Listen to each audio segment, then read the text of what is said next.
Bonsoir, chers téléspectateurs, et bienvenue dans votre émission hebdomadaire Al Sahel. Ce soir, on va parler de ce qui s'est passé dernièrement au sein de l'Union des forces de progrès EFP, qui, je rappelle, traverse une crise assez profonde. La guerre est ouverte au sein du parti après l'exclusion d'un des membres, Youssef Mohamed Issa, et la suspension de deux autres, Sidinul Mohamed et la députée Kadiata Malik Diallo, pour un délai de 3 mois. Ces sanctions ont été prises par le comité permanent du parti suite à un rapport accusant les concernés de prôner la scission et le fractionnement. Les protagonistes ont étalé leurs différences sur la place publique. Réussiront-ils à laver leur linge sale à la famille ou iront-ils tout droit à l'impasse? Les jours à venir nous éclaireront. Donc pour en parler de ce sujet, j'ai invité pour vous, chers téléspectateurs, Madame la députée Kadiata Malik Diallo. Bonsoir. Bonsoir. Mon confrère Korul Sneba pour m'aider à faire le tour de cette question avec votre invité. Bonsoir. Bonsoir. Voilà, donc rebonsoir Madame la députée. Au début, qu'est-ce qui s'est passé en fait? Exactement, rapidement, pour les téléspectateurs qui n'ont pas les informations qu'il faut. Qu'est-ce qui s'est passé pour vous, bien sûr, selon votre... Bon, d'abord, je vous remercie de m'avoir donné l'occasion. Je dois dire qu'à l'IFP, depuis quelques années, nous connaissons une crise interne qui est liée à la ligne du parti.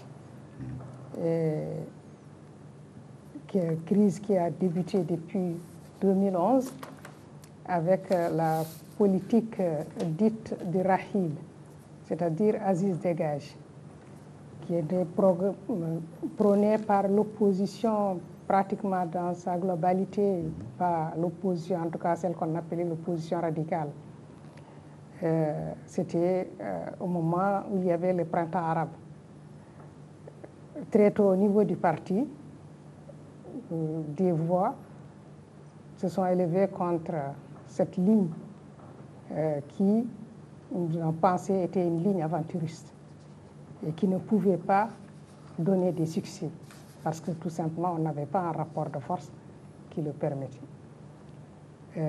Bien sûr, dans un début, nous avons pensé qu'il fallait laisser les gens vivre l'expérience et qu'au bout d'un certain temps, que les gens vont revenir à la raison. C'est ce qui s'est passé en fait. Mais au niveau de l'UFP particulièrement, il y avait des gens qui étaient particulièrement absorbés ou portés vers cette ligne. Et c'est particulièrement le président Mohamed Mouloud et d'autres cadres dirigeants. L'UFP avait donc réussi même à un moment donné à convaincre ses alliés de l'opposition de revoir cette ligne. Mais c'est sous l'insistance d'une partie de l'UFP que cette politique a été poursuivie. Elle a bien sûr échoué, parce que de toutes les façons, Aziz, on n'a pas pu faire dégager Aziz, il est resté pendant tout le temps. Cette ligne aventuriste du Rahil, c'est elle qui a conduit au boycott des élections de 2013. Donc c'est le début en fait de malgré partie quartier de malgré qu'il y a eu le congrès de l'UFP qui a réaffirmé sa ligne en 2012, sa ligne qui détermine sa stratégie et son objectif stratégique, objectif qui dit clairement que l'UFP cherche à conquérir le pouvoir par la voie des urnes et que cela passe par l'accumulation des forces. C'est ce que l'UFP a expérimenté depuis son existence en 1999, où elle a participé à elle seule aux élections municipales de 1999. Et elle n'a eu comme résultat qu'une mairie rurale et un conseiller municipal, peut-être 2 ou 3 conseillers à l'intérieur, mais un conseiller municipal à Nouakchott. C'était le seul conseil. En 2001, l'UFP a participé et toutes les autres forces politiques ont participé. Et en ce moment, il y avait bien sûr une amélioration dans le code électoral. L'UFP a pu remporter 3 députés et elle a pu avoir 5 à 6 mairies, dont Bogué. 5 mairies, oui.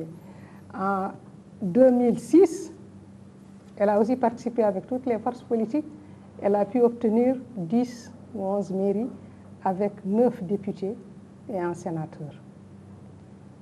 Et donc, nous avons pensé que si on devait faire le tracé de l'UFP, il avait une courbe ascendante. En 2013, il y a eu le boycott. Je dis bien que c'est cette ligne qui a été suivie et qui a été réaffirmée en 2012 au Congrès. Donc, une remise en cause de la politique de Rahil. Et donc, en 2013, et bien sûr, j'ai entendu qu'on a évoqué une résolution qui a été adoptée par le Congrès pour justifier le boycott.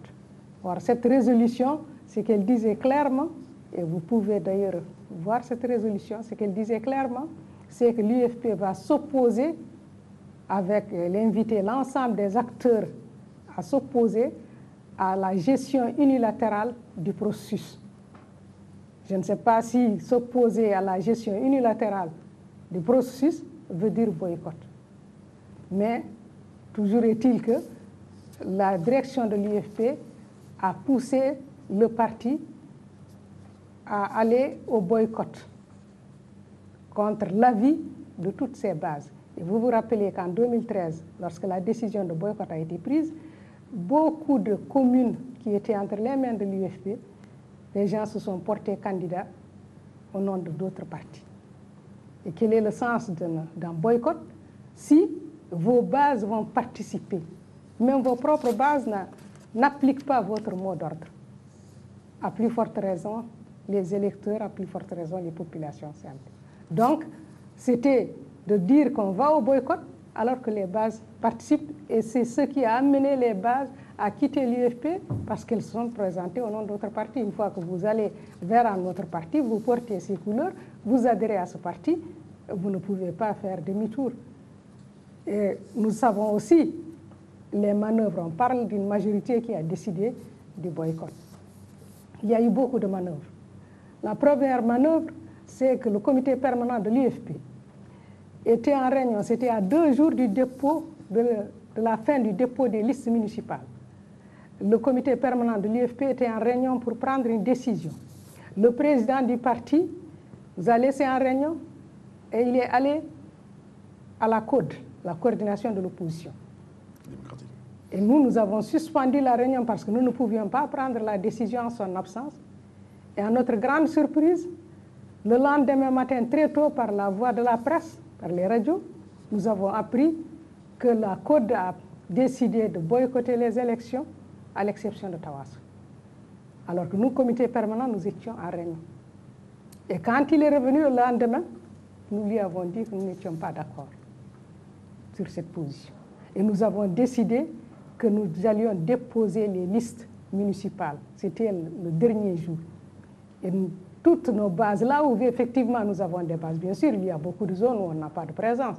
Là, les gens ne cherchaient pas à participer. Mais là où on avait sérieusement des chances d'avoir quelque chose, les gens avaient leur liste en main et n'attendaient que le dépôt. Et lorsque ce soir-là, le comité permanent a décidé que les gens doivent déposer, c'est entre 22h ou 23h et minuit. Et c'était la course pour que tout le monde dépose. Et le dépôt a été fait. Le bureau exécutif qui est l'instance de décision, parce que si on ne déposait pas ce soir-là, alors on ne pouvait plus discuter, la discussion n'avait plus d'objet. Mais lorsqu'on a déposé, alors on a convoqué le bureau exécutif. Il y a eu un débat au niveau du bureau exécutif pendant 3 jours. Et à la fin du débat, le président nous a dit qu'il va se retirer de la réunion, mais qu'il nous fait comprendre que si la décision devait être la participation, cela aurait des conséquences organisationnelles. Voilà le mot qu'il nous a dit. Et il s'est retiré. Et nous avons constitué une commission. Et les membres de la commission étaient 5, moi je faisais partie. Nous nous sommes retirés pour voir si on pouvait trouver une solution de compromis parce que nos bases et la moitié de la direction étaient pour la participation. Et en ce moment, 2 membres de cette commission qui sont assez proches du président, et ils savent bien de quoi je parle, m'ont dit que le problème n'est plus un problème de participation ou de boycott, mais que est-ce qu'on était prêt à se séparer de Mohamed Ould Mouloud? Parce que si on décide de la participation, il va démissionner. Et moi, nous étions 2 sur 5 à être pour la participation, les 3 autres étaient pour le boycott. Et moi, j'ai repris alors pour dire que si c'est maintenant ça, c'est sur la balance, la démission de Mohamed Mouloud ou la participation. Alors moi qui étais fervent défenseur de la participation, j'ai dit que je vais appeler les gens au boycott.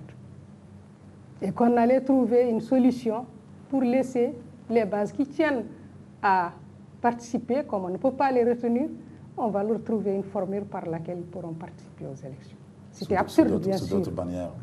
C'était absurde qu'un parti dise que je vais aller au boycott, mais que je vais permettre à mes bases d'aller participer.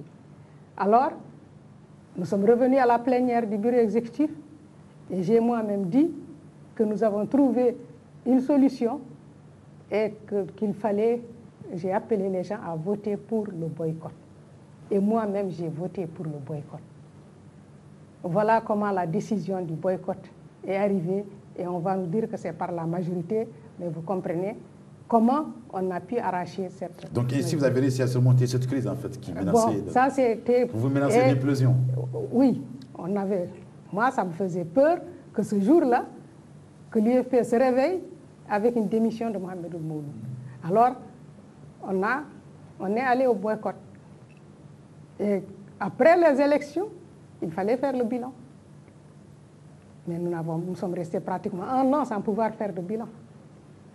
Et même jusqu'à ce jour, nous sommes restés avec les mêmes divergences.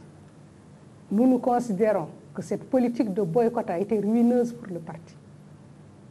Eux considéraient que c'était la meilleure formule de mettre la pression sur le pouvoir et d'arracher des concessions. Nous n'avons pas vu de concession de la part de Abdelaziz et nous avons perdu nos bases. Et depuis lors, il s'est établi au niveau du parti comme 2 blocs compacts. Et à chaque fois qu'il y a un problème, c'est toujours la crise. Et je ne peux pas vous citer toutes les étapes où il y a eu des crises, mais au moins, il y a une qui a été révélée au public. Vous êtes revenu sur l'historique. Voilà, une c'était la crise de 2018 avec l'histoire des jeunes. Et avec l'histoire des jeunes qui ont, tout le monde le sait, avaient publié une déclaration pour prendre le contre-pied d'une déclaration faite par le président. C'était une faute organisationnelle. Mais une déclaration faite par le président, dans quel cadre, en fait? Les jeunes se sont exprimés en leur nom d'ailleurs, parce qu'ils ont signé par leur nom. Et ils ont dit que ce que Mohamed Mouloud a déclaré sur la laïcité n'était pas la ligne de l'UFP. Alors, ça a été un problème. Mohamed Mouloud a décidé avec d'autres qu'il fallait que ces jeunes soient sanctionnés. C'est-à-dire qu'il fallait que les jeunes fassent une autre déclaration pour se dédire. Et nous avons dit que ce n'était pas dans les pratiques de l'UFP. Dans les pratiques de l'UFP, quand quelqu'un commet une erreur ou une faute, il est écouté, il est critiqué et on lui demande de faire son autocritique. Et il y a eu, au niveau de l'UFP, des questions beaucoup plus graves qui se sont produites avec des éléments beaucoup plus responsables que ces jeunes-là au niveau du parti, mais on n'a pas dépassé la critique et l'autocritique interne. Et nous leur avons dit que ça devait être appliqué aux jeunes. Et ça a occasionné une crise profonde. Nous allons bien sûr revenir à toutes ces secousses. Mais la dernière secousse aussi la plus grave, c'est les élections de 2019. Sachant que l'opposition n'avait pas de chance lorsqu'elle allait en rang dispersé, nous avons prôné une candidature unique de l'opposition. Elle n'a pas pu aboutir. Nous pensons que l'UFP a une part de responsabilité. Mais nous étions aussi sûrs que de toutes les façons, dès le départ, certains de nos camarades, ceux qui étaient toujours alliés à Mohamed Mouloud, ou le supportaient, tenaient à ce qu'il soit candidat. Ils ont cherché à ce qu'il soit candidat de l'opposition. Ça n'a pas marché. Alors il fallait coûte que coûte qu'il se présente. Or nous savions que ça ne pouvait aboutir qu'à cette débâcle. Et nous nous sommes opposés à ça en interne. Et finalement, c'est la majorité qui a tranché. Il a été porté candidat et nous avons eu. Vous avez suivi Nous avons suivi moi-même. Je suis allé battre campagne partout où je pouvais le faire. Mais le résultat, il est là. Voilà, donc merci pour cette historique rapide, un résumé rapide des dernières secousses qu'a suivi le parti. Donc si vous avez une question, parce que là on va rentrer dans les détails, il faut s'expliquer. Oui, merci beaucoup, Madame Kandidata. Bonsoir. Effectivement, comme a dit Ahmed, c'était édifiant par rapport à cette crise qui est en train de secouer malheureusement l'UFP. Moi, je voudrais simplement revenir un peu sur ce que vous aviez dit, parce que moi, ce que j'avais comme information, je n'avais pas... Pour moi, les premières frictions, comme vous venez de le dire, ont commencé depuis ces fameux Aziz Degage en 2011. Moi, ce que j'avais comme information, c'est que les premières frictions ont commencé en 2013, à l'occasion des élections municipales, où il y a eu le boycott. C'est le résultat de la stratégie d'Aziz Degage. En fait, voilà, il y a eu le boycott. Oui, ensuite, c'est bien, c'est le résultat. Je comprends. Et ensuite, il y a eu aussi selon madame. Une autre crise un peu. Et tout ça a été lavé en famille. Il y a eu, vous n'en avez pas parlé, ça vous avez oublié, le choix en 2018, le choix des candidats du parti. Et ensuite, il y a eu cette fameuse goutte qui a fait déverser le vase à travers peut-être la candidature du président Mohamed Mouloud à la présidentielle du 22 juin dernier. Mais ce que je voudrais ici vous demander, madame, c'est que vous avez dit que c'était une candidature suicidaire. Sur quoi vous êtes fondé en termes d'éléments objectifs pour arriver à cette conclusion? Et est-ce que vous ne trouvez pas que c'était un peu précipité de le dire? Est-ce que ça ne pouvait pas faire tomber des cadres? Est-ce que ça ne pouvait pas décourager vos camarades que de dire ça bien avant même l'élection présidentielle? Mais moi, ce que je voulais savoir surtout, c'est quels sont les éléments objectifs sur lesquels vous êtes fondé pour dire, comme vous avez dit ça en 2013, vous avez toujours des expressions comme ça, aventuriste, suicidaire, pour le boycott en 2013. Et cette fois-ci, vous avez dit que c'était vraiment une option suicidaire. Les éléments objectifs sur lesquels vous êtes fondé pour dire ça. D'abord, je voulais juste dire un mot sur les élections de 2018. Par rapport au choix le choix des candidats. Voilà. Tout ce qui s'est passé, c'est que c'était pour la liste de Nouakchott. La liste de Nouakchott devait être proposée par la fédération de Nouakchott, ou les fédérations de Nouakchott. Et comme d'ailleurs toutes les autres listes locales, dans un premier temps, Mohamed Mouloud et ceux qui sont toujours avec lui avaient dit que la liste de Nouakchott devait être classée comme les deux listes nationales. C'est-à-dire que c'est la direction du parti qui devait les choisir. Nous avons dit que c'est empiéter sur les prérogatives des fédérations de Nouakchott. Donc il fallait que les fédérations fassent leurs propositions comme partout ailleurs. Ça a été un combat finalement. Ils ont laissé le soin à la fédération. La fédération est constituée par 9 sections et 3 secrétaires fédéraux. Donc 12 au total.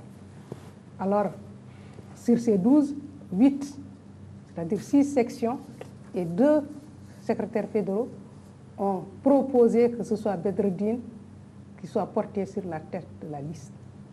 Les 3 autres sections et 1 des fédéraux ont demandé à ce que Khalil Oulded soit porté tête de liste. Et finalement, donc, c'est la règle de la majorité, c'est Bedreddine qui a été proposé. Arrivé au niveau du comité permanent, sans transition, une commission a été mise sur pied. Elle a gommé le nom de Bedreddine et l'a fait remplacer par Khalil. Comment nommer? Gommer comment? Gommer, c'est-à-dire qu'il y avait, il y a une commission de désignation du comité permanent qui devait proposer les listes nationales, la liste nationale mixte et la liste des femmes. Alors, ils ont dit que les listes, de toutes les façons, les députés, le comité permanent doit toujours avoir son mot à dire. Mais partout ailleurs, les gens se sont présentés, même des fois sans que le parti ne soit Mais ça, c'est un rebondissement de ce qu'il appelle votre fronde, entre guillemets. Non, non, mais c'était... Non, on n'a pas fait une fronde, nous. Non, mais bon, entre guillemets, bien sûr, appelez fronde parce que... Non, la fronde, c'était avant, si vous parlez de fronde. Oui, mais justement, j'ai dit rebondissement de la fronde. Non, il ne s'agissait pas d'un rebondissement. Là, c'est en 2018. Non, je vous dis qu'il ne s'agit pas d'un rebondissement parce que nous n'avons pas fait de cela un problème. Les gens de Nouakchott ont protesté. Ils ont écrit. Et pour eux, vous voulez forcer un peu au profit de choix sur Comment? Pour eux, vous avez voulu forcer. Non. C'est le choix de Moi, quelle force, non. Ceux qui étaient chargés de faire la proposition, c'est la fédération de Nouakchott. Je vous ai dit qu'en termes de pourcentage, il y a eu 2 propositions, Khalilou et Bedreddine. Bedreddine a recueilli 8 voix. Sur 12, Khalilou a recueilli 4 voix.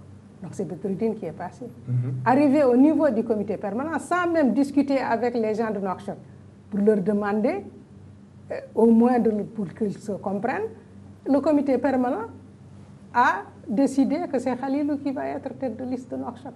Et quand ils ont eu la réaction des gens de Nouakchott, mais nous, membres du comité permanent, qui étions favorables à ce que ce soit Bedreddine, nous avons dit que nous n'étions pas d'accord sur ça, mais la majorité du comité permanent a décidé que c'est Khalilou et c'est Khalilou qui a été tête de liste. Pour autant, il n'y a eu aucune fronde. Bedreddine n'a rien fait. Il aurait pu, comme tout le monde en Mauritanie, aller chercher un parti et se porter candidat. Il ne va pas le faire. Et je sais qu'il y a des gens qui le lui ont proposé. Il dit qu'il ne se présentera qu'au nom de son parti ou il ne se présente pas. Donc il n'y a pas de problème à ce niveau-là. Il n'y a eu aucun problème. Maintenant, je reviens sur votre question. Sur quoi je me suis fondée en le disant. D'abord, je vous dis le contexte dans lequel je l'ai dit. Je l'ai dit lorsque, au niveau du comité permanent, il y a eu le débat sur la candidature de Mohamed Mouloud. Il y a eu 12 qui étaient pour sa candidature et 10 qui n'ont même pas participé au vote, qui ont refusé de participer au vote, parce qu'il y avait encore d'autres problèmes qui étaient posés. Justement. Mais le débat, dans tous les cas, c'était pour ou contre la candidature. Mais le comité permanent n'est qu'une permanence. Ce n'est pas une instance, le comité permanent. L'instance, c'est le bureau exécutif qui doit trancher. Alors, il fallait que cette proposition, dans le cadre, au sein du parti, c'est encore en débat, tant que l'instance n'a pas tranché. Donc, il fallait attendre que le bureau exécutif tranche pour que Mohamed Mouloud soit officiellement candidat. Mais dès que le comité permanent a décidé de porter la proposition, alors tous... Avec 12 voix. 12 voix contre 10. Alors ils se sont tous rués vers les réseaux sociaux pour déclarer que Mohamed Mouloud est proposé candidat. Et Mohamed Mouloud et eux, ils ont justement engagé la campagne déjà, en allant contacter des personnalités pour leur dire qu'il est candidat et qu'ils sollicitent leur soutien, en faisant des communiqués. Et ils sont allés jusqu'à proposer la date du meeting d'investiture et la place. Ça a été annoncé. La date de l'annonce de la candidature. Oui. Oui, ça veut dire qu'ils sont déjà en campagne. Ils sont déjà en campagne et ils sont non. Alors que l'objectif n'a pas encore tranché. Alors que la candidature, c'est déjà l'objet de divergence. C'est un débat. Chacun va défendre son point de vue. Si vous allez dire à la place publique que Mohamed Mouloud est présenté et qu'il y aura même un meeting d'investiture le 6 avril à la place Ibn Abbas, alors ça veut dire que vous nous mettez devant le fait accompli. Et moi, j'ai une position contraire. Pour moi, Mohamed Mouloud ne devait pas être candidat. Justement, alors c'est en ce moment que j'ai écrit que j'espère me tromper, mais que si Mohamed Mouloud se porte candidat au nom de l'UFP, parce que c'est de cela qu'il s'agissait, je pense que c'est une candidature suicidaire. Sur quoi je me base? Je me base sur le fait que l'UFP avait perdu, et beaucoup, de terrain. 0 maire, 3 députés à la proportionnelle. Et nous avons vu les résultats de 2018. 0 maire, 3 à la proportionnelle, alors que la proportionnelle était élargie. Il y avait beaucoup de circonscriptions. Il était facile d'avoir et on n'a pas eu. Et ça montre Et Mohamed Mouloud a eu 2, un pourcentage très faible. Mais bon, je vous dis que non, ça c'est l'UFPL. C'est plus la même chose, c'est plus l'UFP. C'est au nom de l'UFP, mais c'est les Mauritaniens qui votent. Oui, mais justement les candidatures, la candidature de Mohamed Mouloud, moi je savais qu'elle n'était pas porteuse de voix. D'autant plus qu'il y avait une situation. Nous savons qu'il y avait déjà des candidatures déclarées. Mais ce ne sont pas des candidatures de l'opposition. Non, les autres, c'était des candidatures de l'opposition. Pour vous, ah ben voilà, donc c'est ça. C'était des candidatures de l'opposition. Pour vous moi, voulez un candidat unique pour l'opposition, ce qui n'a pas eu lieu? Non, cela n'a pas eu lieu. Donc l'opposition, elle est en rang dispersé. Chaque candidat porté par une aile de l'opposition est un candidat de l'opposition. La preuve, c'est que dès qu'il y a eu les résultats, ils se sont tous retrouvés. Bien sûr. Ils se sont retrouvés comme étant les candidats de l'opposition. Donc au départ, ils étaient candidats de l'opposition. Donc on ne peut pas dire avant ils n'étaient pas candidats de l'opposition, après ils sont devenus candidats de l'opposition. Oui, mais vous, dans votre groupe, vous étiez contre une candidature au nom de l'IFP. Parce que nous savions qu'elle était sans lendemain, qu'elle allait échouer lamentablement. Mais comment ça a échoué? Elle a échoué. Mais elle va échouer parce que nous savions déjà, nous voyons que les populations, on avait vu la candidature de Biram Daoulabid.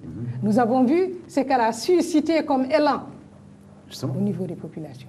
Et on avait bien dit qu'aujourd'hui, les populations opprimées ne voyaient plus Biram comme étant leur défenseur, comme un candidat qui portait leur... Donc vous défendez au sein de l'IFP donner l'ordre de vote à Biram Daoulabid. Je n'avais pas de choix a priori par rapport à X ou Y. Mais pour moi, quelle que soit la situation, la candidature de Mohamed Mouloud ne pouvait pas être porteuse, elle allait être tout simplement... Excusez-moi, mais qu'est-ce que vous avez de porteuse? Il a eu 2,2%. Mais pour moi, oui. Ça toujours, alors, vous pensez-vous que 2,4% est un résultat acceptable? Mais il avait eu que le résultat avant. Ils ont expliqué ça après. Ils ont dit que c'est parce que le gouvernement mauritanien... Non, mais on ne parle même pas de ça. Avant, il a eu que le résultat avant. Donné un résultat... Mais vous n'avez jamais... Qu'ils ont été victimes de... Comment ça? Ce n'est pas la première fois. Excusez-moi, mais ce n'est pas la première fois que Mohamed Mouloud se présente comme candidat. Je vais vous dire quand est-ce qu'il s'est présenté. Il s'est présenté la première fois en 2007. Il a eu combien? Il a eu 4%. Alors, mais ces 4%, oui, mais ces 4% ont été aussi décevants. Ben justement, donc c'était aussi rien de vraiment nouveau. Non, mais c'est pourquoi, justement, pourquoi aller d'échec en échec? Donc vous ne vouliez pas de candidature au nom de l'IFP? Non, on ne voulait pas parce qu'elle était ridicule. Vous ne semblez pas partager. Justement. Ils ont avancé pour parce que pour vous donner raison. J'entends. Non, justement, pour vous donner raison, je récapitule exactement ce qu'il voulait dire, parce que pour vous donner raison sur cette candidature suicidaire que vous avez avancée, vous avez presque reconnu les résultats globalement, vous avez dit qu'ils sont globalement conformes à la réalité.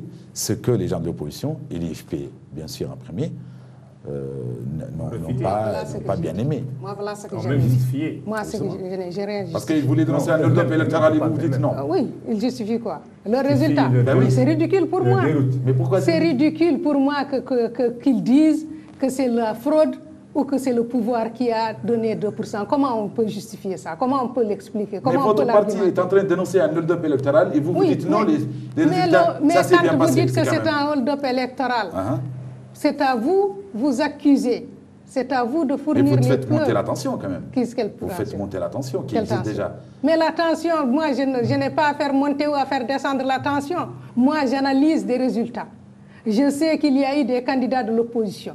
Et je sais que les candidats qui dérangeaient le plus le pouvoir, c'était Biram, c'était la CVE, Boubacar et Kanhamidou Baba. Et d'ailleurs, la campagne du pouvoir ciblait ces trois candidats, Boubacar, Biram et Kanhamidou Baba. Et pourquoi il n'a pas ciblé? Non, pourquoi il n'a pas ciblé Mouloud? Je n'ai pas senti un ciblage particulier.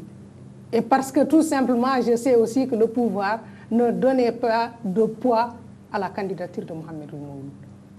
Ça, c'est la réalité. Mais ce que vous êtes en train de dire, Madame la députée, c'est que vous estimez en fait que le poids, le vrai poids de Mohamed Mouloud, c'est exactement conforme à ces 2%. Moi, je dis que quand on dit que c'est la fraude a frappé tous les candidats de l'opposition.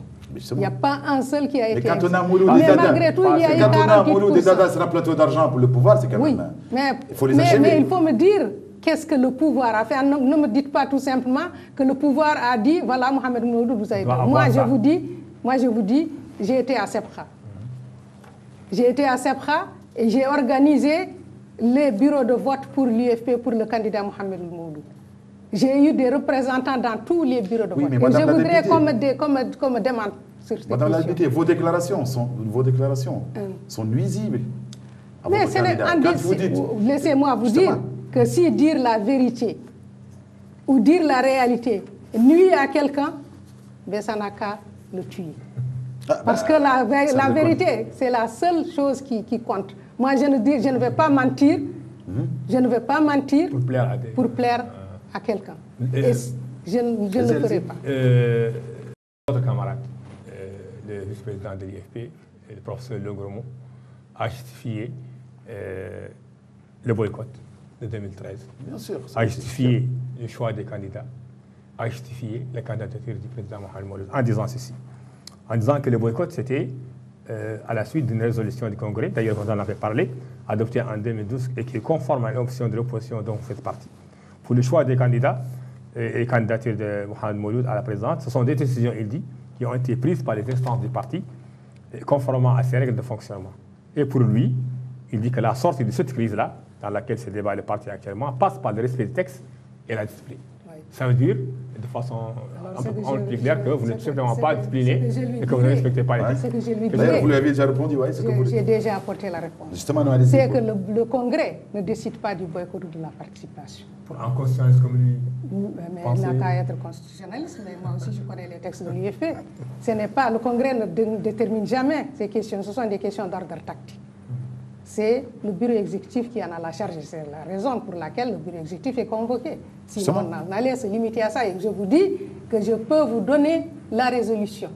La résolution, elle dit qu'on va s'opposer, que l'UFP va s'opposer à la gestion unilatérale du processus comme Abdelaziz avait voulu le faire en 2009, et le 6-6-2009, et que l'opposition a mis en échec cette tentative. Et que de la même manière, on va s'opposer à ça pour le mettre aussi en échec. Mais s'opposer à ça, c'est quoi? C'est aller au boycott. Aller au boycott alors que vos masses, vos militants vont tous aller voter. Vous appelez un mot d'ordre que personne ne peut respecter. Ce n'est pas ça. Oui, mais c'est une tactique, politique. Elle est erronée. Une tactique, vous n'êtes pas d'accord, mais justement, c'est pour ça. Comment elle est erronée de toutes les façons. Moi, je vous ai dit, relater les conditions dans lesquelles la décision a été prise, avec des manœuvres. Mais malgré tout, moi, j'ai dit que j'ai voté pour le boycott. Pas parce que je suis convaincue. Non, mais parce que vous ne voulez pas que le président démissionne. Voilà. Justement, maintenant, il y a eu effectivement une décision de la majorité. Mais je dis que après, lorsqu'il y a eu ce boycott, c'est toute la Mauritanie aujourd'hui et tous les leaders de l'opposition qui étaient au boycott avaient reconnu que c'était une erreur. Oui, mais ça, c'est facile, c'est facile. C'est pas facile. Ce n'est pas, oui, dit comme ça, c'est assez facile, parce que le boycott a toujours été aussi... Non, non, moi, je ne parle pas de tous les boycotts. Oui. Je parle du boycott des élections de 2013. Ahmed Ouldada a dit que c'était une erreur.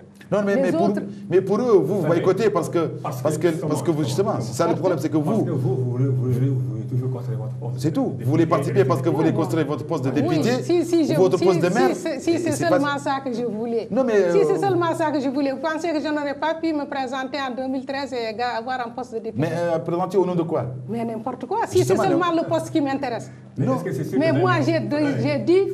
Non, moi, j'ai dit que j'ai renoncé à ma position de boycott pour que Mohamed Mouloud. Oui, mais ça, oui, justement. Parce que là, ce n'est plus moi. Justement. Mais ce n'est plus moi. Moi, si j'étais comme lui, je n'avais qu'à dire, si vous ne participez pas, moi, je démissionne. Mais vous étiez bâti déjà 3 contre 2, donc c'était pas ça. Comment ça? Vous êtes au bureau exécutif, vous avez dit que justement, pour le boycott. Non, vous n'avez pas compris. J'ai dit à la commission. Justement. La commission des 5, dans sa composition, 3 étaient pour le boycott. Justement, et 2 étaient contre. Mais ce n'est pas ça le problème. On n'était plus dans un rapport de force parce qu'on cherchait un compromis. On cherchait une position de compromis pour sortir de la situation. Ah ben justement, dans une situation de compromis, mais une situation, il n'y a plus là un rapport de force. Il n'y a plus là un rapport de force. Pour revenir à Gromont, pour lui, la crise ne semble pas être très profonde parce qu'il dit qu'il faille juste respecter les textes et la discipline. Oui. Ça veut dire que, Madame la députée... C'est que vous, on n'a pas dit que dans la discipline, le premier acte d'indiscipline, c'est d'abandonner la ligne du parti. C'est le premier acte qui est cité dans les statuts du parti. Oui, mais justement, qui a abandonné la ligne du parti? Il n'a pas respecté les textes du parti. C'est Mohamedoul Mouloud et Gourmont et les autres, cette majorité mécanique au niveau du comité permanent, depuis des années maintenant, qui a dévié de cette ligne, qui a abandonné la ligne du Congrès pour la faire remplacer par une ligne aventuriste et dont les dégâts sont aujourd'hui là. Donc ce sont eux les maîtres du jeu en fait au niveau de l'IFP? Bien sûr, parce que c'est la direction qui décide tout. Même quand les bases ne sont pas d'accord, ne respectent pas l'avis des bases. C'est bien sûr ça. Donc, mais comme ça, excusez-moi, mais comme ça, comment vous répondez à ceux qui, pour eux, en fait, quand on est... Parce que, à vous entendre, vous êtes contre. Moi, et donc, quand on est dans un parti où on n'est pas d'accord avec cette ligne, on accepte ou on démissionne. Il n'y a pas d'autre solution. Mais la démission, c'est facile à dire. Oui, moi, je sais que c'est facile à dire, mais comment vous répondez à ceux qui le disent? Je réponds toujours par le fait que celui qui a échoué, c'est d'abord lui qui doit démissionner. C'est lui qui a échoué et qui a fait échouer le parti. C'est lui d'abord qui doit penser à la démission. Pourquoi voudrait-il que moi, qui considère que la ligne du parti a été abandonnée, que je démissionne, alors que lui qui a échoué et qui a fait échouer le parti, il n'a pas pensé à la démission. Mais comment nous expliquer à nous autres, en fait, rapidement, mais vraiment de façon extrêmement simple, comment se fait-il que vous, Kadiatia, et M. Moussa Bedreddine, vous devenez en fait les plus sévères à l'endroit du chef de ce parti? Est-ce que lui n'est pas sévère avec nous en nous taxant d'être des agents du pouvoir? Ce n'est pas un communiqué de l'UFP qui nous a taxés d'être des agents du pouvoir? Ce n'est pas les déclarations sur Facebook de dirigeants, genre Gourmont, genre Maréga de France, qui nous taxent d'être des gens qui sont chargés de blanchir le hold-up électoral? Moi, je ne vais pas les agresser à tel point. Dans la décision du comité permanent, on parle de divisionnisme et de manque de discipline. Oui, moi, je parle de déviationniste. Quand ils me disent que je suis fractionniste, parce que j'explique maintenant sur la place publique la situation du parti et je donne mes explications sur cette situation de déliquescence de l'UFP. Je l'explique par la ligne qui a été suivie. Je pense c'est quand on a abandonné la ligne juste qu'on en est arrivé à cette situation. À partir de quand exactement, précisément, à partir de quelle date précisément, vous pensez que le parti a commencé à dévier? Est-ce qu'il y a eu des intrusions? Est-ce qu'il y a eu des hommes ou des femmes qui sont venus entrer au parti et qui ont occasionné... Je n'accuserai pas des gens qui sont venus... À partir de quand exactement? De quelle année? De quelle année on a commencé à dévier? Ou de quel acte? Les actes, je vous ai dit, que la ligne du Rahil n'était pas conforme avec la ligne stratégique de l'UFP. Ensuite... Mais ceux qui étaient pour la ligne, pour cette... C'est les mêmes. C'est les mêmes personnes. C'est les mêmes. À quelques exceptions. Vraiment, je sais que Gourmont n'était pas d'accord avec la ligne du Rahil. Est-ce qu'il y a au sein de l'UFP, qui est un parti de progressistes, de vieux camarades qui ont milité pour les grandes causes et pour les bonnes causes? Oui. Est-ce que maintenant l'UFP, est-ce qu'il y a des senteurs de tribalisme ou de népotisme? Non, je ne dirais pas ça, moi. Je ne dirais pas ça. Moi, je sais tout simplement qu'il y a des camarades qui ont changé de comportement. Dévié qui ont abandonné la ligne, qui ont abandonné, et ce n'est pas seulement que le boycott ou la participation, même par rapport à toutes les questions fondamentales sur lesquelles l'UFP était à cheval. Je sais que toutes ces questions sont maintenant pratiquement inconnues. L'UFP est devenue inaudible par rapport à beaucoup de questions. En 2013, vous avez parlé des choix des collants d'une option aventuriste. En 2019, dans suicide politique. Ouais. En parlant de la candidature. Échec électoral. N'est-ce pas, à mon avis, est-ce que ce n'est pas un peu inamical, voire même discourtois, de parler comme ça des choix de vieux camarades avec qui on a... D'abord, à quel moment je me suis exprimée? Moi, je me suis tue pendant 5 à 6 ans. Quand on a dit qu'il fallait s'engager dans le Rahil, je manifestais avec tout le monde, sans jamais dire que j'étais opposée. Quand je suis à l'UFP, je donne mon point de vue. À l'extérieur, je ne le donnais pas. Quand il y a eu le boycott, j'ai défendu le boycott et j'ai fini par voter, plutôt la participation, j'ai fini par voter, vous savez dans quelles conditions, le boycott. Malgré tout, je n'ai jamais été dans un média, et j'ai fait beaucoup de médias, et j'ai toujours défendu le boycott comme position du parti. Quand il y a eu la candidature de Mohamed Mouloud, je l'ai défendu. Et tout le monde le sait. J'ai fait tout ce que je pouvais faire pour que Mohamed Mouloud réussisse. Parce que même si Mohamed Mouloud n'avait pas de soutien dès que c'est la décision du parti, je me soumets et j'exécute. Mais il arrive des moments où on ne peut plus continuer. On ne peut pas arriver au fond du puits, continuer à dire que non, je suis en surface. Non, ce n'est pas possible. Mais quand vous parlez de fond de puits, cette situation, mais c'est la situation catastrophique aujourd'hui. Mais elle est catastrophique en quoi? Elle est catastrophique parce que l'IFP, qui était un parti qui avait quand même des bases aujourd'hui, a perdu toutes ses bases. Mais vous avez perdu vos bases quand vous avez quitté quand l'IFD s'est scindé en deux partis. Non, quand l'IFD s'est scindé en IFD 1, IFD 2, AC. Je regrette en ce moment, nous n'avons pas du tout perdu une seule de nos bases. Ça ressemble exactement à ce qui s'est passé. Pas du tout. Alors, lorsque nous avons rompu avec Ahmed Ould Daddah. Avec l'autre. Oui, avec Ahmed Ould Daddah, je dirais, parce que c'était l'IFD. Nous avions la majorité parce que nous avons organisé un congrès extraordinaire. Oui, bon, il y avait IFD 1, IFD 2, RFD, IFP. Mais si nous avons pu organiser un congrès extraordinaire, c'est quand même sorti moins fort, c'est normal, parce que c'est un bien sûr, quand on est ensemble, dès qu'il y a une scission, on est moins fort, ça c'est évident. Mais si ça doit arriver aussi, ça arrive, parce que de toutes les façons. Mais là, vous êtes en train de dire qu'ils sont en train de camoufler leur trahison depuis plusieurs années. Ça commence quand même à être... Moi, je l'ai dénoncé en interne. C'est pas du tout amical. Mais ce qui n'est pas amical, ce qui n'est pas bon, c'est l'UFP d'abord, c'est de liquider l'UFP. C'est ça qui n'est pas bon. Vous pensez qu'ils sont en train de liquider ce parti? Ce n'est pas que moi je dise qu'il y a une ligne qui est aventureuse ou que des camarades ont suivi cette ligne. Ce qui est grave, c'est de liquider l'UFP. Et que d'autres partis politiques sont en train de récupérer en fait les électeurs de l'UFP.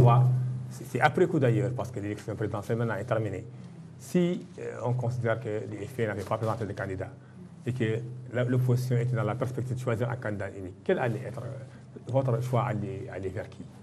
Moi, mon choix allait être mon choix allait être un choix du candidat quel qu'il soit, qui puisse rassembler l'opposition, mais qui puisse aussi affaiblir le camp du pouvoir. Ah non, on va non. Mais moi, je n'ai pas de nom. mais justement, non, mais...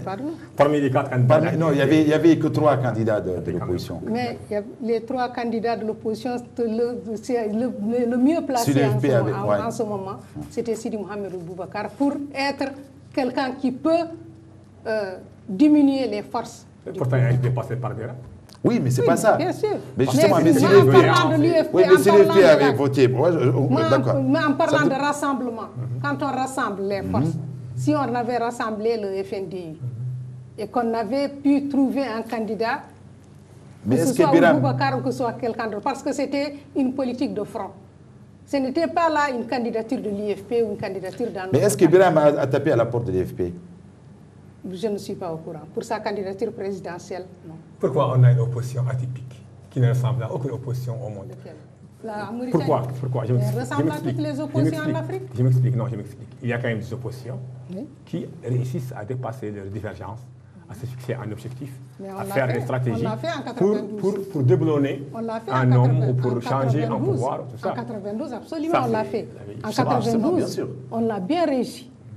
Et c'était sous notre instigation. Beaucoup de nos alliés n'en voulaient pas. Ahmed, moi j'ai envie de poser à Kayata une question avant que le... Allez-y. Qui n'a vraiment rien à voir avec, la crise. Mais vous êtes là. Je profite de la présence de Kayata pour lui demander, je ne sais pas si elle a vu le communiqué de la CVE aujourd'hui. La CVE a publié un communiqué relatif à ce fameux concours de recrutement des officiers. Dans un communiqué qui juge ce recrutement-là de discriminatoire. Qu'est-ce que vous en pensez? Moi, j'ai déjà dit devant le Premier ministre qu'il y a, depuis des décennies, une politique de discrimination qui est consciemment programmée et qui est soigneusement mise en application. Et c'est cette politique qui donne aujourd'hui tous les résultats que nous voyons, y compris celui-là par rapport à ce concours des officiers. Moi, je me dis d'ailleurs qu'aujourd'hui, les négro-africains ne sont même plus dans les conditions de pouvoir compétir, de pouvoir faire un concours. Parce que tout simplement, c'est déjà programmé depuis des décennies pour qu'on arrive à cette situation. Donc ça, c'est le couronnement pour moi. Non, mais programmer, quand vous dites programmer, ça veut dire que à la fois le système d'éducation, le système de gestion de l'État, des institutions de l'État, il y a eu une politique d'exclusion, de marginalisation qui a abouti. Quels sont ces événements de 1990-91? Pourquoi on a pris tout ce qui était dans les corps armés, de l'armée, la gendarmerie, la garde, la douane, partout. On a arrêté tout le monde, on en a tué, il y a eu des rescapés qui sont devenus presque des clochards, excusez-moi le terme, qui n'ont plus rien. Et jusqu'à ce qu'en réalité, les gens avaient même peur de s'engager. Mais Madame la députée, c'est ce qu'on pense. La porte est fermée parce que tout simplement, même ces concours qu'on organise, vous pensez qu'il y a quelqu'un qui croit à ça? C'est ce qu'on pense au niveau de l'IFP, exactement. En tout cas, moi, je le pense. Non, mais vous, vos camarades à l'IFP pensent la même chose. Peut-être pas tous. Pour revenir un peu à la crise. Donc justement, non, mais parce qu'il nous reste plus de temps. Est-ce que moi j'ai juste une question, j'espère que ce ne soit pas la dernière, est-ce que vous avez une question? Oui, j'ai une question pour revenir à la crise. Rapidement. Pour demander à Kadiata qu'après 3 mois, la suspension sera levée. Votre suspension est décidée là. Est-ce que vous allez faire? Rester à l'IFP? Non, mais c'est une question. Est-ce que vous allez rester ou est-ce que vous allez quitter? Est-ce que vous allez former? Non, mais ne me posez pas la question après la suspension. Moi, je ne sais pas après la suspension ce qui va se faire. Moi, je sais ce que je ferai. Vous savez ce que vous allez faire. Moi, ce que je fais. Les gens veulent savoir ça. Moi, ce que j'ai fait, c'est que je suis en train de dénoncer cette fuite en avant que la direction de l'IFP est en train de faire opérer. Et vous n'avez pas l'impression qu'avec un coup d'œil dans notre viseur, on est en train de revivre le fameux IFD, FD1-2, IFP bis, RFD? Ça fait partie de l'histoire des partis, parce que les partis, ce n'est pas des sentiments, ce n'est pas la famille. On ne choisit pas ses parents, mais on choisit au moins ceux avec lesquels on partage quelque chose. Si on ne partage pas quelque chose, on ne peut pas rester ensemble en politique. Il faut bien qu'on partage. Voilà, donc écoutez, j'espère que vous resterez ensemble et que vous arriverez à laver votre linceul en famille et que l'IFP s'en sortira. Espérons donc sera on ne peut pas rester ensemble, ce sera le mot de la fin. Merci. Quand on ne partage pas, quand on ne partage pas grand-chose, on ne pourrait pas rester ensemble. On espère que vous resterez ensemble. Donc, au nom de votre nom, chers téléspectateurs, je remercie je remercie en votre nom Madame la députée Kadiata Malik Diallo. Merci d'avoir accepté notre invitation et d'avoir répondu à les questions. Et je remercie, cher confrère, M. Korul Sneiber, du journal de Kalam, pour m'avoir aidé à poser des questions à votre invité. Quant à moi, je vous donne rendez-vous la semaine prochaine, même chaîne, même heure. Au revoir et à très bientôt.